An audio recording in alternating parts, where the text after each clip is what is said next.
Itong Sampaloc naging nasa 3.7 kilometers na ang palibot po nito.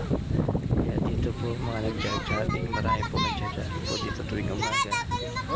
Extra pa oh.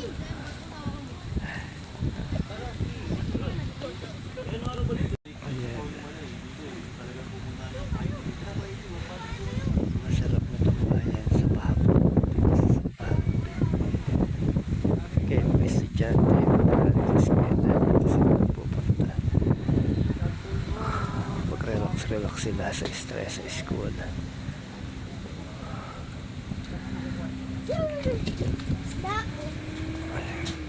Come and visit the Sampaloc City.